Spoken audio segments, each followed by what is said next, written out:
Hey guys, അപ്പോൾ ഇന്നത്തെ video വന്നിട്ട് ഇന്നാണെങ്കിൽ അച്ഛൻ ചോറില്ലാതെയാണ് പോയത്. അതുകൊണ്ട് ഞാൻ ഈ നട്ടപ്ര വെയിലത്ത് ചോറും കൊണ്ട് പോവുകയാണ്. അങ്ങനെ ഞാൻ ഈ പൊരിഞ്ഞ വെയിലത്ത് ചോറും കൊണ്ട് അവിടെ ചെന്നപ്പോഴത്തേക്ക് എൻ്റെ അപ്പൻ എന്നോടുള്ള ദേഷ്യം കൊണ്ടാണോ സമയം താമസിച്ച് ചോറ് കൊണ്ട് എന്നുകൊണ്ടാണോ എന്തോ വാഴ വെട്ടി കീറയായിരുന്നു.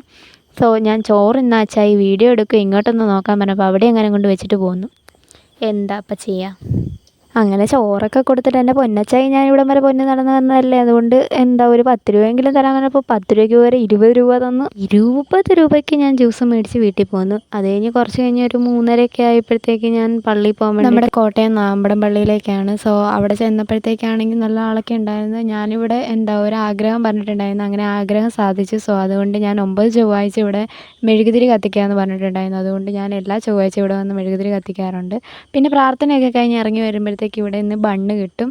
സോ അങ്ങനെ അതും മേടിച്ച് ഞാൻ വീട്ടിലേക്ക് പോരുമായിരുന്നു. അങ്ങനെ ബസ് സ്റ്റോപ്പിൽ വന്നപ്പോഴത്തേക്കാണെങ്കിൽ എൻ്റെ ബസ് വന്നിട്ട് ഇനി 5 മണി കഴിഞ്ഞിട്ടേ ഉള്ളൂ. സോ അത് കഴിഞ്ഞിട്ടാണെങ്കിൽ എൻ്റെ കയ്യിൽ ഇരിക്കുന്ന ഈ ബുക്ക് കൊടുക്കാനുണ്ടായിരുന്നു. ആദ്യമേ തന്നെ ഹോസ്റ്റലിൽ നിന്ന് ലീവ് എന്ന് പറഞ്ഞപ്പോൾ മണപ്പ് പിടിച്ചിറങ്ങി ഓടിപ്പോന്നപ്പോൾ സ്വന്തം ബുക്ക് എടുക്കാതെ വല്ലവരുടെയും ബുക്ക് എടുത്തുകൊണ്ട് പോന്നു.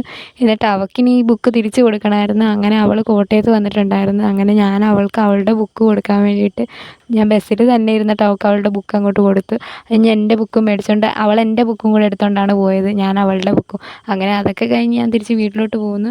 ഇനി ഇന്നലെ ആക്രാന്തം കയറി ഫുഡ് കഴിച്ചുകൊണ്ടാണോന്നറിയില്ല, വായിൻ്റെ ഉള്ളിലാണെങ്കിൽ പൊട്ടിയിരിക്കുകയാണ്. സോ അതുകൊണ്ട് എൻ്റെ കവിളൊക്കെ നീര് വെക്കാൻ തുടങ്ങി. പിന്നെ എനിക്ക് നേരെ റേഷൻ കടയിലായിരുന്നു പോകുന്നത്. എൻ്റെ അപ്പനാണെങ്കിൽ റേഷൻ കടയിൽ പോയിട്ട് നാട്ടുവിശേഷമൊക്കെ പറഞ്ഞു നിന്നിട്ട് റേഷൻ കാർഡ് അവിടെ വെച്ച് മറന്നിട്ട് പോന്നു.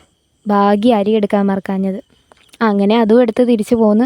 അങ്ങനെ വീട്ടിൽ വന്നപ്പോഴത്തേക്ക് 5:30 6 പിന്നെ വന്നിട്ട് ഒരു മഴയ്ക്കുള്ള ലക്ഷണമൊക്കെ കാണുന്നുണ്ട്. നല്ല കാറ്റും കോളും ഒക്കെ വീശുന്നുണ്ട്. സോ ഒരു മഴ പെയ്യുമെന്ന് പ്രതീക്ഷിക്കാം. അങ്ങനെ ഞാനും അമ്മയും കൂടെ മഴയ്ക്ക് വേണ്ടി വെയിറ്റ് ചെയ്തിരിക്കുമ്പോഴത്തേക്കാണ് എൻ്റെ അച്ഛൻ വന്നത്. അങ്ങനെ അച്ഛൻ വന്നപ്പോഴത്തേക്ക് കയ്യിലൊരു പൊതിയൊക്കെ ഉണ്ടായിരുന്നു. എല്ലാ ദിവസവും അങ്ങനെ വരാറ്. സോ 2-3 തിന്നാനുള്ള സാധനമൊക്കെ ആയിട്ട് വന്നു. അപ്പം ആണെങ്കിൽ ഈ സാധനം ഇത് എവിടെ നിന്ന് വന്നു?